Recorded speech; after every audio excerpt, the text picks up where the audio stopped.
To the channel. Hello guys and welcome back to the channel, and in today's video I'll be showing you how to use OBS Studios to record your screen, a beginner's tutorial. Alright guys, so you want to record your screen for free with professional quality. In this beginner tutorial I'll show you how to use the OBS Studios to record your screen step by step. So the first step is actually downloading and installing OBS Studios. So you can get OBS Studios by just simply typing in OBS download on your search bar. This is going to pop up. So just go ahead and click on download OBS Studios, and this is what pops out next. Now, once you're here, you can download it for Windows, Mac, or Linux. Just go ahead and select what version you want. You can download a zip file. You can download it via BitTorrent. You can also download it as an installer and then begin the proper downloading process. All right, so you may need a VPN for this, as sometimes your network wouldn't allow you to download it without issues. So just go ahead and click on download installer and you should be good to go. So once you've clicked on download installer, the download would begin, and then it would open up in your file explorer looking like this once it's done. So this is the installer. So just go ahead and double click on the OBS Studios, go ahead and accept any permissions that are required. And now we have welcome to OBS Studios. Just click on next again. Just click on next once more. It's going to begin installing the application. And once it's done, all right, all you need to do now is just go ahead and tick the Launch OBS Studio option and now click on Finish. So OBS Studios is going to open up in a couple of seconds, and once it has opened up, alright guys, and once it's done installing, you're met with the auto configuration wizard, which is basically OBS's way of helping you out with your installation. So you can customize your OBS in the manner in which, if you just need it for streaming, then it would be auto configured for streaming alone, and then if you need it just for screen recordings or screencasting, it would be done the same way. All right, so where we have optimized for streaming, recording is secondary. You can just click on next and it would um, optimize your platform. Where we have optimized for recording, I will not be streaming. You can also click on this, and then you only be using your virtual camera. You can also select that option, but I'm just going to go ahead and click on cancel and maximize this window. All right, so your next step is understanding the OBS platform. So OBS interface itself has five main areas. We have the scenes, we have source, we have audio mixer, we have controls, and we also have properties, filters, and some other things. So the scene is basically where you can have different recording setups. So if you have multiple screens, you could record multiple screens on here. And then sources is you don't have any sources. Sources is basically what you're recording. If you're going to be recording your window, if you're going to be recording a web page or an application or an app.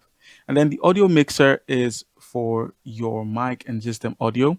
As you can see, I'm speaking to my mic and the decibel levels are being shown here as well.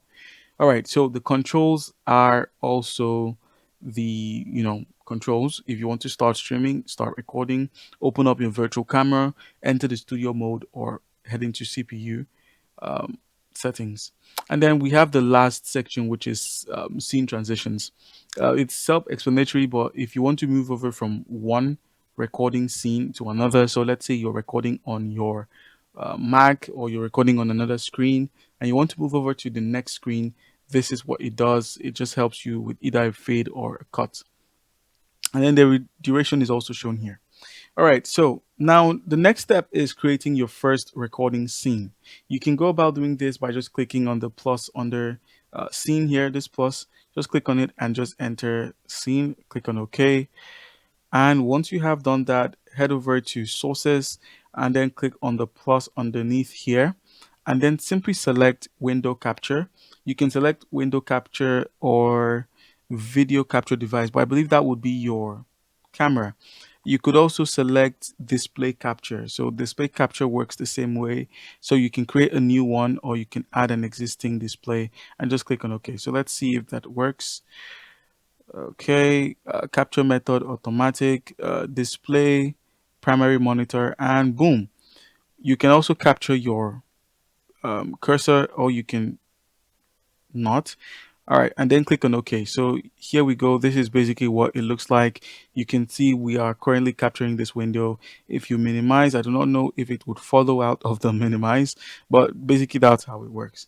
All right, and now under the display capture or window capture, you can just simply lock it so it's not removed by mistake, or the scene is not deleted, or the source is not altered. All right, and the next is adding your microphone and desktop. So you can simply check for a mic on your computer by clicking on this three dotted icons here, and then simply heading into advanced audio properties. You can now simply enable the mic from your um, mic section or from your desktop. So you can work on the balance, you can offset your sync, you can select the tracks, you can do a lot of things. All right, and then close this out, and then you can also reduce or increase the volume that is being displayed here as well. All right, and the next step is now setting your recording quality. So just head into the settings menu, click on settings here.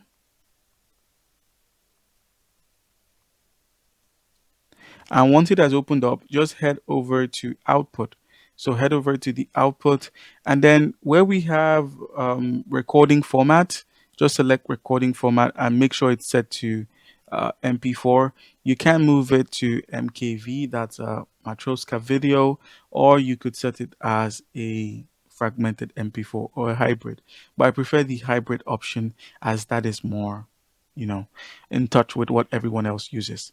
All right, so that's how you can set up your output, and then you can also um, work on your output resolution. You could set it to 1080p. It's the same thing. Just head into the settings menu.